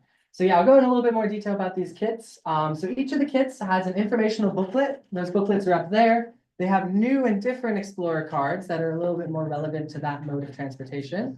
And then they also have passes and freebies. So a pass, one pass is this day pass to the Museum of Art on the UO campus. There's a bunch over there if you want. And then they also, this one has a ped light and the reflective laces. So if you go to the next slide, there are the other kits. So the bus and train kit has some free bus tickets, as well as a ped light to help you safely get to the bus, as well as a booklet about bus. The family pack has some reflective stickers to put on all your kids' stuff, a ped light, as well as a pass to the pool, any of the 3 pools in the city. And then the bike and the shared mobility both have a free Peace Health Rides coupon for 1 month, as well as the bike has bike lights. Yeah, that's pretty great. And next, so now we're gonna get a little bit more into the data that we found from the pre and the post survey. So the most useful thing that people have found in these welcome packs, number one is the park map, which is quite interesting to us. But yeah, I think there's not a lot of great information about where our parks are and what parks have a basketball hoop and stuff like that. And so that's really helpful for that. And 55% of people said the bike map was most useful. And then the Explorer cards were 48% and other was 7%. So it seems like people really love the maps, and glad to see the Explorer cards are really helpful as well. And in the travel kit, 61% of people said they love these passes, which was kind of funny because we're going to go into more detail this later. Not very many people actually redeemed the passes. So 61% of people were glad they had it. I guess they were like, oh yeah, I really want to go to the pool during the summer. And then summer comes around and then I guess they haven't been going to the pool. And the Explorer cards, 48%, freebies, 45% of people love the different freebies, and then 8% the other stuff. Sweet. So our mode shift that we saw between the pre-survey before they got the travel kits and the post-survey, we saw a 7% decrease in this idea of always driving or frequently driving, which was really awesome to see. We saw the number of people who occasionally walk to go up 12%, and notably with these next 3, the number of people who never walked went down 13%. The number of people who never took the bus went down 13%. And the people who never rode a bike went down 8%. Sorry, I was blocking the screen for y'all there. So it's just, I think it really shows that people who are really our target audience, the people who would never even consider getting on a bike, never even consider riding the bus, these travel kits show them like, hey, this is an option in town. And it seems like some folks are taking us up on that, which is really awesome. And the walking kit, side note, is the most ordered, with 51% of people ordering it walking. Another great thing we saw in the post survey was that 43.2% people agreed or strongly agreed that they are walking, biking, taking the bus, or using other non-driving options more often than they were before they got this back. So that's pretty cool. And so here's some other quotes that we reread to make ourselves feel like we're doing great work.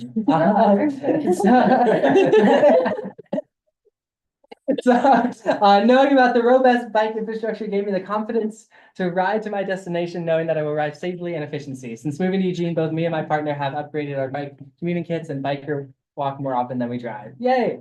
I have a friend visiting from out of town, but we weren't sure how to spend our time. Then I remembered about the Explorer cards.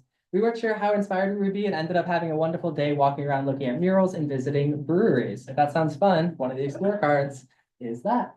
And some more fun quotes. I shared the bike map with my teenage son who bikes frequently, and the bus passes came in handy to my stepson who needs to get to work. And my 2 youngest are planning a bus excursion for this week using their passes and map. Yay! And then I always wanted to bike to work and enjoyed biking to my previous town. I wasn't sure how to approach the task. Having the maps and information about biking made this a reality, and after reviewing your packet, I've started biking to work a few days per week. Thanks. So, so some different updates that we already have in the works. Just thinking about things that you guys might want to comment on. So better freebies. So our old headlights were good, not super awesome. And so we have these new green and blue ones that are up there as well. We're also handing out water bottles and these reflective belts, as well as if you don't have one of these, they're really awesome bike seat covers. They say no soggy buns, which is really funny. But it's really great. Either if you have a wet seat, you can put it over so you can stay dry, or you can put it over your bike before you leave, if you can think ahead like that, and I don't. Then you can take it off, so you have a. It's good for when you go swimming in the river too, and then you can put it on before you bike home, and then you don't get your seat wet.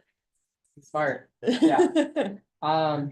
And we're also going, this time we did the post survey at the end of the year. We're gonna switch to doing that every 3 months. And as I mentioned earlier, yeah, people love the passes. 61% of people said they love the passes, but we don't use them. Most of the passes, I think it was like 5 to 10% of people redeeming. It's pretty low, yeah. Which compared to 60% of people saying love them.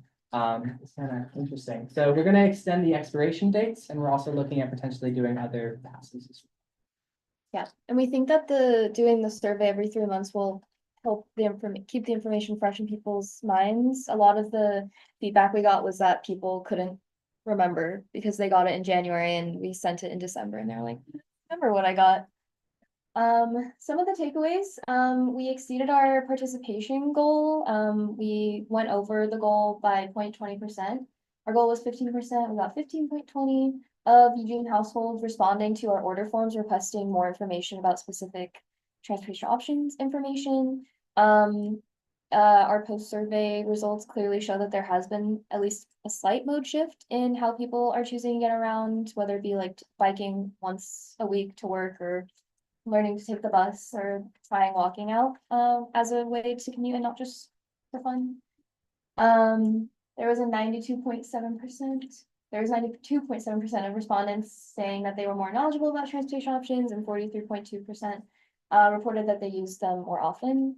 And one of our takeaways on like the side of like making the packets and keeping track of all the data and everything is that we have a lot of room for growth. And the survey results have been helping us with thinking about kit updates, different freebies, what people like, what people don't like. Yeah. Oh, cool. Time for If I could just say, we'll have a couple of minutes for questions only, but if I were moving, I moved to town too long ago to get one of these, but if I moved to town and something like this arrived from the city, I would just feel so welcomed in that community. I mean, beyond what it means for transportation, like this is a pretty cool set of stuff. Just to receive, and particularly with the follow-on, it's really great. But anyway, questions for Andy and Peter? Sorry, we're not taking questions from the floor anymore. It got too chaotic. Ellen. Well, a question and a comment. My comment is I asked Mark Schlossberg, Professor Schlossberg, a while back, what are the proven methods for increasing bicycling and walking? And he said 3 things: completing the bicycle network, eliminating free parking, and 3 transportation option kind of programs. So you're doing one of the things that actually seems to be effective, so that is fantastic. I know that Eugene's not the only community that has a program like this, and I'm wondering how your work compares to other communities and what you've learned, and figuring out what other communities have done, and or what have you found out that they can learn from. Yeah. Okay. So Portland has a pretty similar program. Theirs isn't as like specialized and like personal. I feel like the branding that the city created is very like, it makes it feel special when you open it, and very like targeted, and like you feel welcome to the city. Portland's is a lot more basic. They offer bike maps, a lot of general information, and they don't offer a follow-up, I believe, or last time They don't offer a follow-up. They have a lower participation rate, than the New Movers program had. I think it was sitting at like an 8%. Yeah. 8% around their, participation rate where people are like opting in to like receive, like emails or whatever frame of reference they were going based off of. I know that Austin, Texas also does a program. I don't know if it still looks the same. We've been using, research and data from 2023. But theirs is a little more specialized to neighborhoods in Austin, so kind of like Smart Trips. But it's for new movers, so it's kind of like combining both of them. When we completed our year-end report, we definitely looked at their metrics and sought to check if they had any updates, and it looks like their programs are kind of like stagnating a little bit, or like they're like kind of forgetting about them because they're not performing as well, whereas like the city is kind of like doubling down. We have good participation rate, and we're gonna keep moving forward and expanding. Yay. Yeah, so we're better than everyone else. Yeah. Brad, Wow, that was quick. it is, you're the only one flying out there. Okay, so I've talked to you and Jeanette and others, who, when I moved up here, I never got one. This is the first one I've got. Yeah. But everybody says, I know you well enough, Brad, I'll get you one kind of thing. But anyway, here's my point, that, how do you know how accurate, whatever systems you're using to bring people in, to get their names? Is it accurate? Are you getting, do you know how many people, if you give 100 out a year or whatever, is there 150 people moved in? Yeah, Is that it's, like- I think it's pretty accurate, but it is on a delay. It's like Okay. could be like up to 3 months delay when we get someone's information.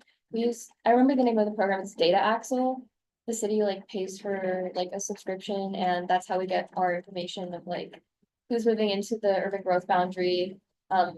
Jeanette, like, she'll get a huge list and she'll have to narrow it down to who is it within the boundary. And that's between like 150 and 300 people a month. And we have heard that like people who are in the transportation circle, they like have friends who have moved and they're like, they haven't received their packet yet. Yeah. And it does have a delay. I don't think we've received complaints that people like were mad that they received it because the city had their information and they felt weirdly about that. Wow. But we haven't like gotten anything of like, this isn't accurate, like I don't.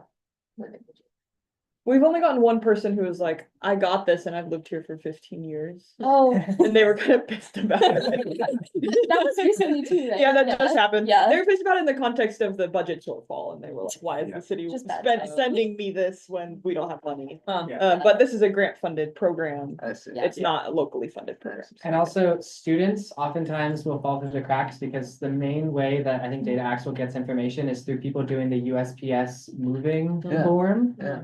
As well as some other things like loans and stuff. Mhm. And so a lot of the time, students, because they don't change their legal address, will not be in our system. Yeah. Which can be seen as a pro or a con, depending on how you want to do that. Yeah, but students get pretty good information at the beginning from Yeah. UO. I mean, Yeah. it'd be cool if UO had like a welcome packet like this, I would do but Last question from Anya.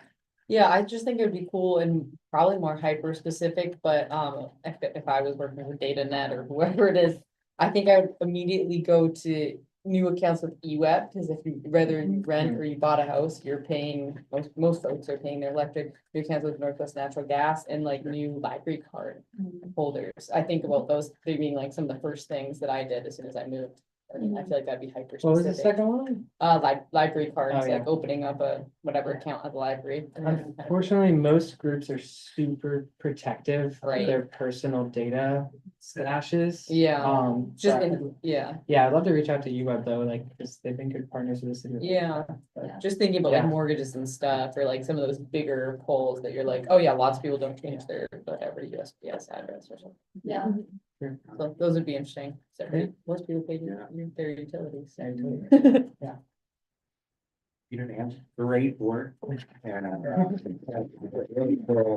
it's a really cool program. Mhm.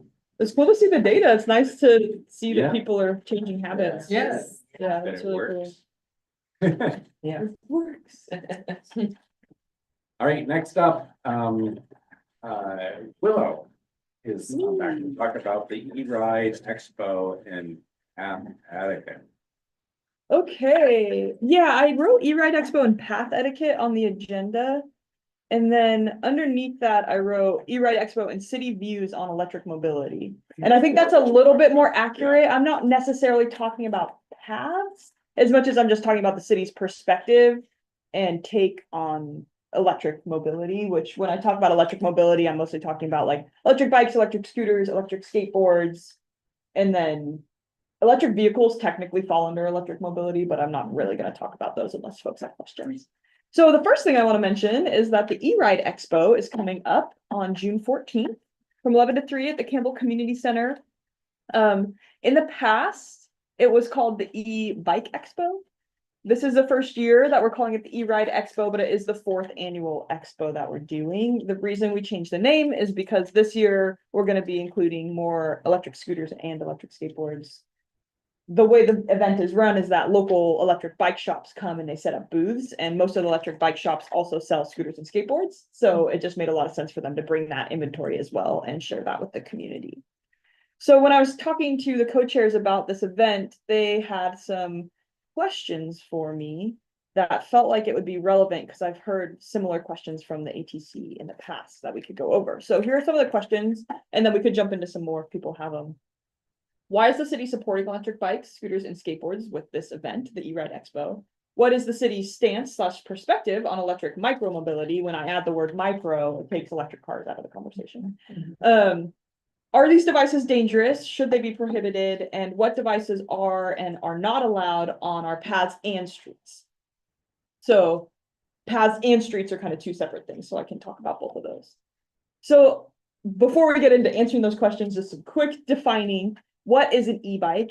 E-bikes are bikes, which means they have functional pedals that propel the bicycle, and they can go 20 miles per hour maximum. They stand apart from like electric toy motorcycles, which is sort of this gray area machine that has started to make itself, seen out on the streets. And those are not allowed on like our paths and bike lanes and things like that. They're actually not allowed at all. Like if it's they're an unclassified vehicle. It would be like buying a dirt bike and riding a dirt bike around. Like it doesn't have a license, it doesn't have a plate, it doesn't have blinkers, like it shouldn't be out on the streets. And that's the same for these like electric toy motorcycles that we're seeing that kind of look like bikes, but they go really fast or they're overpowered. So on the City of Eugene's website, we have this little graphic that we made that kind of helps clarify what you're buying, know what you're buying and where you can ride it. And we hand this out at the E-Ride Expo. And that's a major piece of the E-Ride Expo is education about what people are buying. So class 1, class 2, and class 3 is where the sort of cycling community has landed with trying to classify these machines. Class 1 has no throttle. You have to pedal in order for it to go, and it can only go 20 miles an hour. Class 2 has a throttle. You can also pedal for it to go, and it can only go 20 miles an hour. Class 3 may or may not have a throttle. It goes faster than 20 miles per hour. It often lands in the 28 miles per hour. And that is still like considered an e-bike, but it's a gray area basically. So right here we have it as a motor vehicle. It shouldn't be in our bike lanes or on our bike paths. But I think if you got into a legal situation, it might be a little gray. Is class 3 the same as the toy motorcycles? No, so that's the thing is when you get past this class 3, it can go faster than 28 miles per hour. Maybe its pedals are more for show than actually functional. Maybe it's a really heavy weight.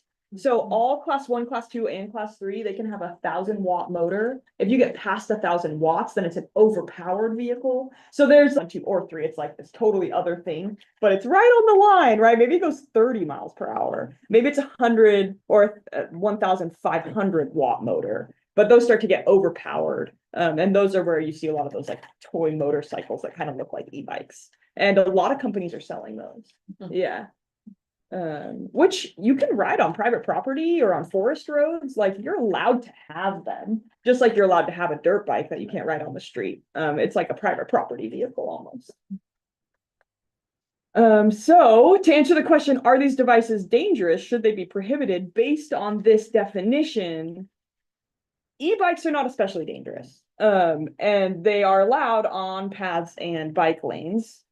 So that was class 1 and class 2, right? Unregistered motor vehicles that look like e-bikes can be dangerous and are not technically allowed. Talking about e-scooters and e-skateboards, things get even a little muddier there. E-scooters are listed in the Oregon state law as motor assisted scooters and are defined, designed to be operated on the ground with not more than 4 wheels, so they don't float or go in the water. I think on the ground's kind of funny. Not more than 4 wheels, so that means they can have 1, 2, 3, or 4 wheels. They have foot support or a seat for the operator's use, so you can either be standing on them or sitting on them. They can be propelled by motor or human propulsion, and then they have a power source that is incapable of propelling them over 24 miles an hour, so they're capped at 24 miles per hour. And then there's this little thing that says for their power at less than 35 cc combustion engine or 1,000-watt electric motor. So I thought that was interesting. Technically, under Oregon state law, motor assisted scooter can have a combustion engine on it that is less than 35 cc. So that puts it in like not a moped, right? It's like in this motor scooter type category. No definition of electric skateboard exists in law, but based on the above definition, not more than 4 wheels. So that could be 1, 2, 3, or 4 wheels, and has foot support or a seat. So a skateboard has 4 wheels and foot support. So it could be classified as a motor assisted scooter under this definition. So motor assisted scooters are allowed on bike paths and on bike lanes, but they are not allowed on sidewalks. And that's the same for electric bikes as well. Not allowed on sidewalks, which is different from a regular pedal bicycle, which is allowed to be on the sidewalk. Okay, so are these devices dangerous? Should they be prohibited? E-scooters and e-skateboards are not especially dangerous or powerful and are allowed on our paths and bike lanes, as long as they fall under that definition, right? Our paths do have a 20-mile-per-hour speed limit. Under that legal definition, the e-scooters can go 24 miles an hour, but they shouldn't be ridden above 20 on our path system.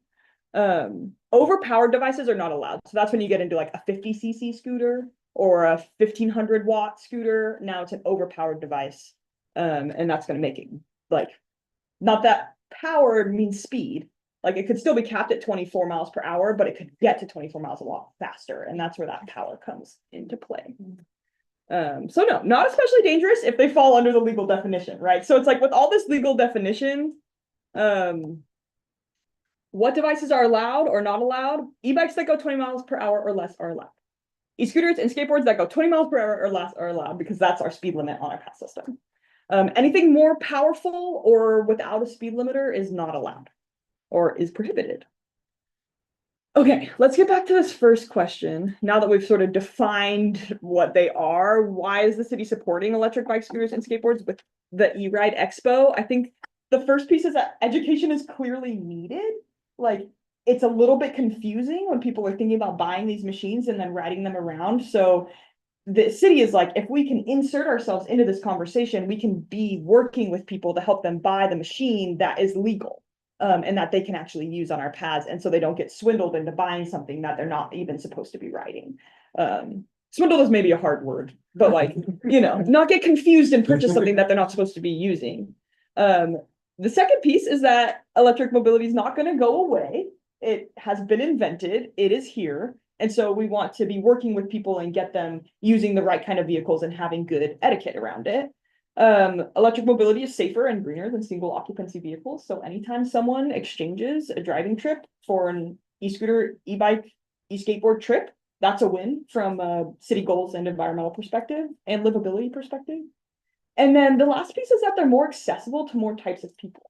So I think arguably some of the best places in Eugene you can't really get to with a car. Like some of the sections along the river path, Delta Ponds, there's like all these places that are really, really amazing. And if people can get onto electric mobility, because a regular scooter or bicycle is too difficult for them or their mobility doesn't allow it, then it really makes the city more accessible. So that's the other piece. That's kind of why the city supports it. The education piece is a really big one. What is the city's stance or perspective on electric micro mobility? I would say the city is supportive of electric vehicles and electric devices, and we're just looking to do more to clarify what is allowed and then incorporate them into local laws and regulations. So there's still, since they're new, there's just some legal gray area, and the city's working on that too, just so we can have it not be gray. And that makes enforcement much easier. Enforcement, speaking of enforcement, this is a big thing that we get asked a lot, especially when we start talking about path etiquette. Because people are having these experiences on the paths that feel really scary to them, getting passed by something that feels like it's going really fast. So we get asked about legal enforcement, policing. Basically, it's super unlikely to happen at this time. The EPD does not have the bandwidth to be policing the paths for speeding electric devices, and frankly has higher priorities. You may notice that in Eugene, traffic enforcement is already extremely limited. Like, you don't see police out ticketing traffic offenders. And just from a priorities perspective, policing cars and traffic offense is a much higher priority because it has a much likelier chance of hurting or killing somebody. So not likely to get legal enforcement. My team is talking about doing some educational enforcement. And what that looks like is staff and volunteers. We set up a table or we hang out along the paths and we inform people that their device is not allowed there. So we can sort of flag folks down who are on those big toy motorcycles and be like, that is not an e-bike. Here's an informational pamphlet about where you can ride that, and the types of devices that are allowed. And this is the speed limit, and here's some path etiquette tips. Because chances are that person's not going to sell their thing and go buy a new thing. They're probably just going to keep riding it. But if we can keep them to keep their speeds down, like how we have speed limits on the streets and cars can go 150 miles per hour, right? But they don't because we have speed limits. So kind of like that, where we can just be informing people of good, of speed limits and good path etiquette and just being respectful users of the path. So that would be educational enforcement where there's no real legal repercussions, but we could tell them that there could be legal repercussions if they're riding an unclassified vehicle. Pause for a moment if there's any sort of clarifying questions. Okay. I just want to touch on local skateboard laws real quick because this comes up sometimes when we're talking about this. Eugene has a local law that is confusing about skateboards. It's not a state law. It's a local ordinance that basically prohibits skateboards from riding anywhere but the sidewalk, ? It's confusing. It says that they're not allowed to ride anywhere on the street that is designated for automobile traffic. So that would leave the door open for them being able to use bike lanes and protected bike lanes. They are allowed on paths and sidewalks. So we're in a position where our skateboard law is really outdated. It was written thinking about skateboards as like a trick toy that kids were using to like grind and ride around in their neighborhood streets or whatever. And that's what it was trying to prohibit. And the fact of the matter is that skateboards are being used as transportation devices now, in a way that maybe they weren't when that law was written and who knows when. So we need to update it. Chapter 5 of the city code, I think overall needs to be reviewed. Chapter 5 is the like traffic chapter of the city code. And there's stuff in there about parking in bike lanes and like it lists micromobility, but then it doesn't ever talk about it. And there's just some stuff where we're like, if we're going to update this, we should update, because the way it works with city code is that you have to open a chapter. And once the chapter's open, you can make edits to anything in the chapter. So if we're going to open it, it would maybe make sense to get the most bang for our buck because it's a really onerous bureaucratic process to open a chapter, to look at it and make sure if there's anything that needs to be updated beyond just the skateboard law. So anyway, I was thinking it could be a good task for the policy subcommittee to go through and check out chapter 5 and see if there are other things within there that we could update. And then us as staff could present a more cohesive package. We've had pushback from EPD about updating the skateboard law. They previously in conversations, they liked how it was. I think that with the modern era of electric micromobility, we're in a completely different environment than we were even 5 years ago. And so I think that conversation with EPD we might have a lot more traction with them this time. Josh loves updating. Yes, there are a lot of skateboarders in this town who are like, this is so stupid. I listed just some resources up here. We have an e-mobility page. We have a safety and laws page. Those are both on the transportation planning website. And then there's the chapter 5 traffic, Eugene code, and there's the Oregon Law Library. So those are just places. This will hyperlink and I can put it in the drive so people could go visit those if they want. And that is my presentation. So yeah, If we I have could time. just say that you should really take that and do a produced version to make available on video that we can point people to, Mm. because that is just, you did such a great job of explaining all of that.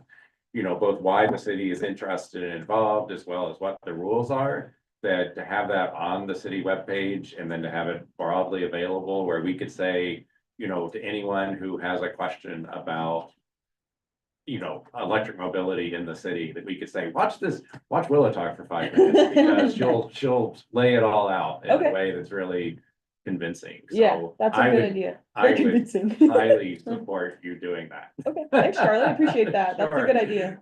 We just have a couple minutes for questions, Ash.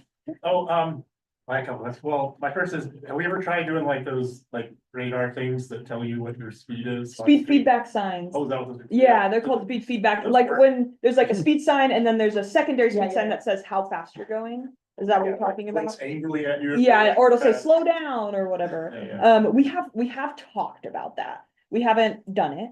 But it is sort of it's on our radar if we were able to like identify maybe a place or two on the path where speed is like a significant concern. And then we were able to secure funding for it. I think it's something that we would be interested in doing. With well-intentioned people anyway. Yeah, I think it would be really effective. One of the things that we have to be careful about with speed feedback signs is that it doesn't show just how fast you're going up past the speed limit, because people will start to use it to see how fast they can go. And we found that with driving too. So instead it gets to the speed limit and then it just says slow down instead of going all the way up to like 65 or whatever. Mhm. Because then people are like, oh, let's pedal and see how fast I can get this thing to stay. So it can have a perverse incentive in that way. Yeah, Alan. The questions that you posed or that were posed, were those were just like a synthesis of things that you've heard over time? Pretty much, yeah, like Okay. people, and that's in regards to the E-Ride Expo in particular. I see. I think if I were to put together a list of questions that I've heard over time about electric bikes, I probably would have had a more extensive. Okay, well, I mean, see, those all seem like kinds of questions that citizens might have. So Mhm. they seem reasonable. And I wanted to also comment that the code related to skateboards may also still be remnants from the 90s, and I'm looking at Sue because I think you might remember, like, there was a period of time where like skateboards and loitering and dogs were a problem near campus, and so the Mhm. city council said no skateboards. And they Mhm. thought the problems would go away.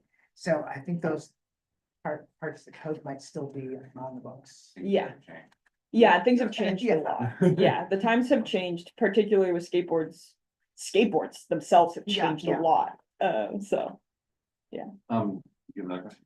I don't know, I thought it was cool to hear that the city's stance on e-bikes, you know, I agree with the stand, I think that's cool, I didn't know that necessarily, but my parents like hate e-bikes, you know, they use the river trail a lot. yeah. And they complain about them all the time, and I don't know if it made them feel any better, but I don't know if like any of the signage, if there could be signage that just like spells out the city stance, like e-bikes welcome, but let's keep it under 20, or, you know, something along those lines, just so they Uh-huh. know, hey, it's legit, you know, you don't have to sweat about it all the time. Yeah, that's an interesting idea. I was talking to Shane about how just putting a stance out there, like having the mayor or city council be like, this is the city's stance on e-bikes, could go a really long way in alleviating the path users like anger towards I feel like you're e-bikers not supposed to- on an individual to individual basis, because they're like angry at every single e-biker. Yeah. And that's just like, I think that's a lot of energy that just doesn't need to exist if the city could just be like, we support e-bikes and here's what we're doing to make it comfortable for And to everybody. be fair, the ones that they're really irritated by are the,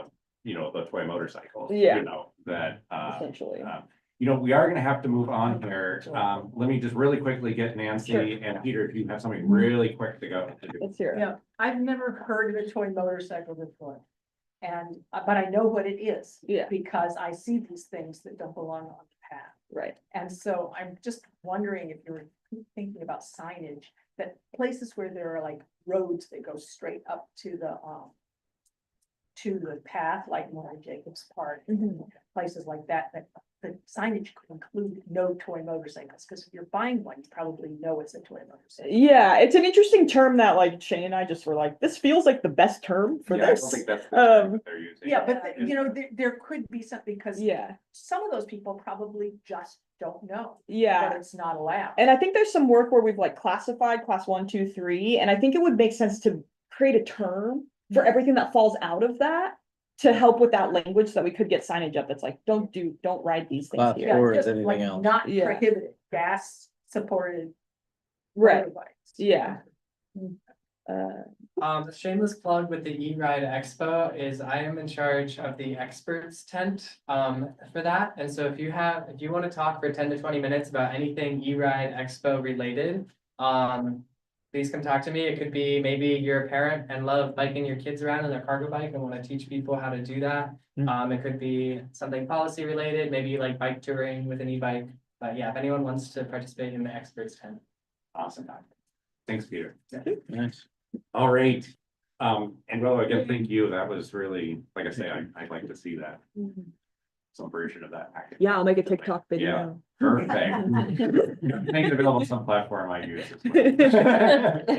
I'll put it on YouTube too. Skype. All right, so we're gonna sprint through the last few things on the agenda here. May is Bike Month. I hope everyone's keeping their eye on the May is Bike Month calendar, participating at this. We did decide on 2 related events that we were going to be doing or sponsoring, though neither of them ended up on the May is Bike Month official calendar, I think. So it is more for the inside crowd. But the first of those, on May 15th, a week from tonight, the Infrastructure Committee asked Reed if he would do a ride with us out to North Delta Highway Project and go review that. And certainly anyone in the audience who would like to participate, let me know, and I would be happy to make sure that you all are included. But to talk about the different options and so forth out there, I will send out to the entire committee a description of where to meet. We'll be meeting at a bench down across from the Rose Garden on the bike path at 5:30. Biking, for those who are starting downtown or somewhere nearby, biking up the bike path to the end of the path there at Delta Oaks. We'll also pause 20 minutes later at the bench just past the Owasso Bridge to pick up anyone who's in North Eugene and wants to join us there, and then go on out. So that is the official Infrastructure Committee May is Bike Month event. But we also have another one, the joint, that's at 5:30 to meet if you're meeting at the Rose Garden.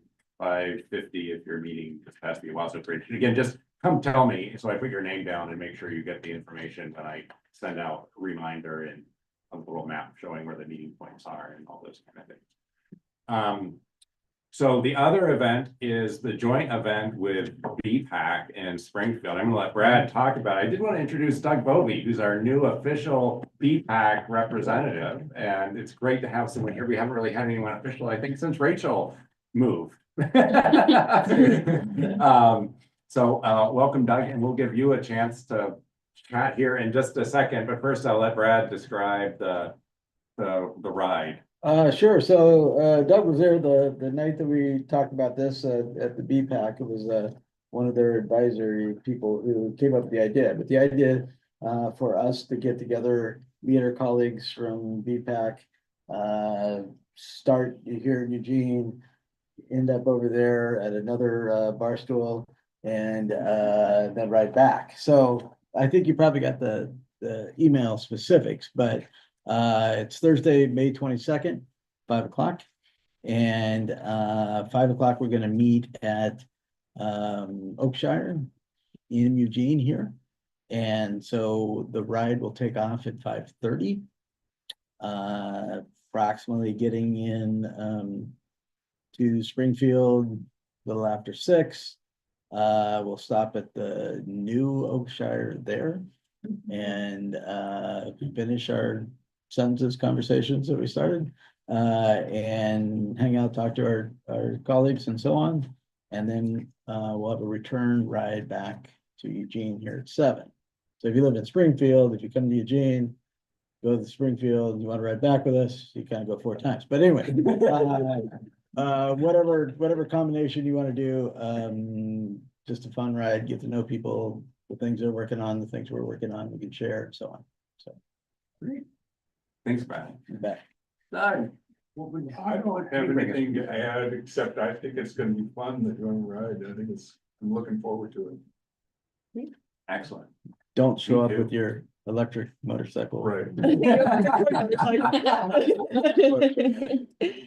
you have anything from BPAC that you want to share out more generally? Well, I've got all kinds of dreams, but they cost too much, so. I mean, Charlie and I have talked about, both of us want a bridge over the Willamette, middle fork of Willamette between Doris Ranch and Buford Park. That would be epic. So someday, someday. And we're looking at other things to improve, or mostly biking in Springfield. We've identified a few things that are better. All right. Well, Doug, welcome. Thanks for being here. Look forward to having you here in the future. Yeah. And also doing the ride. Yeah.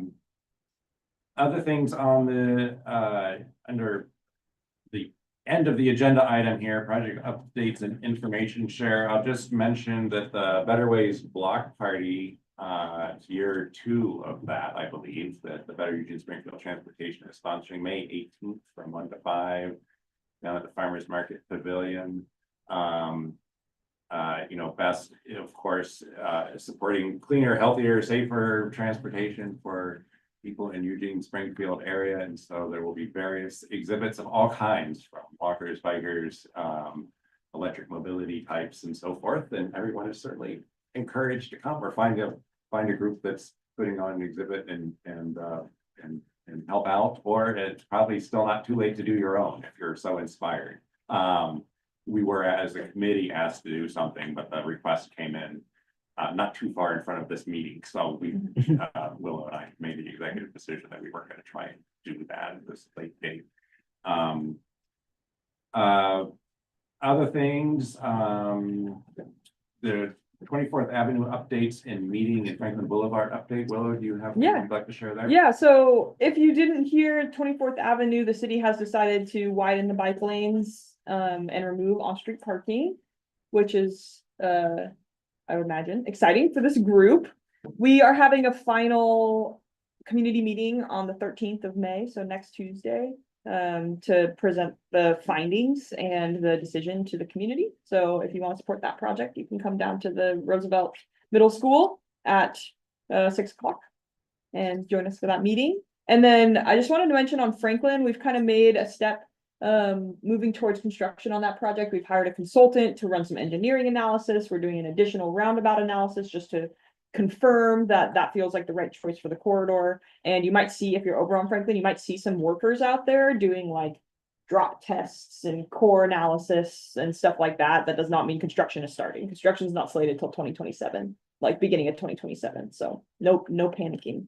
There's been a little bit of and then the last thing that I wanted to mention is the Film by Bike Festival, which is on Friday, May 16th. If you haven't been before, it has a bunch of local films that get submitted that are hilarious.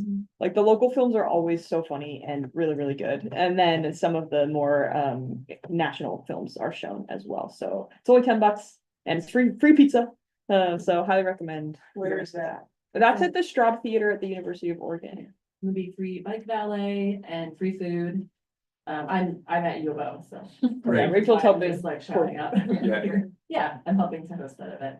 And yeah, we're gonna show all the local films that were submitted this year, so it's gonna be Nice. Yeah, the local films are definitely a highlight of the Film by Bike Festival. The doors open at 5:30 and the show starts at 6. There's also the rolling infrastructure trivia ride before. Yeah, there's a Started. group ride Yeah, from Kesey. yeah, Yeah. at 4. Okay. So they'll do at Kesey Square, Reed and Al will do a big infrastructure tour with trivia that ends at the Film by Bike Festival. So welcome to join that as well. I think that'll be really fun. You could probably win as ATC members on the trivia. They'll be like, why can't we have walk signals go the same time? as driving?" I'm like, "I'm gonna give you a good Our specialized knowledge. Yeah. That was fine. Rachel, anything else to report from the U of O transportation world? Sure. Yeah, I'm kind of on the programming side of our transportation options for U of O. And as Willow mentioned, Film by Bike Festival happening at U of O on May 16th. We're also doing 3 days of sort of like the Bike to Campus celebration for May's Bike Month. Tuesdays, upcoming Tuesdays. So the 13th, 20th, 27th. Come by around the EMU 13th and University. We'll have our tent set up and we're giving away freebies. We'll have coffee and food. You show up at like 9:30, there'll be plenty of coffee and food. And then we're gonna try to do a little bike parade around the core of campus after that little tabling. So 9:30 to 11:30, just stop by, hang out, and then at noon, a little bike parade around the core. So that's 3 days, 3 Tuesdays coming up. Yay, thank you. All right, well, with that, I think we're pretty much out of time.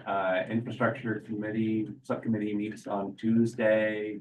And I don't know what's going on. Josh isn't here to organize the policy committee unless one of his, someone else in the committee knows what's going on with that one, but we'll probably figure something out when he gets back. And with that, I think we're done. Thanks, everyone. It's a great meeting. Tomorrow morning. Breakfast at the bike bridges tomorrow. Blue Heron Bike Bridge. There's next to Cedar Shop.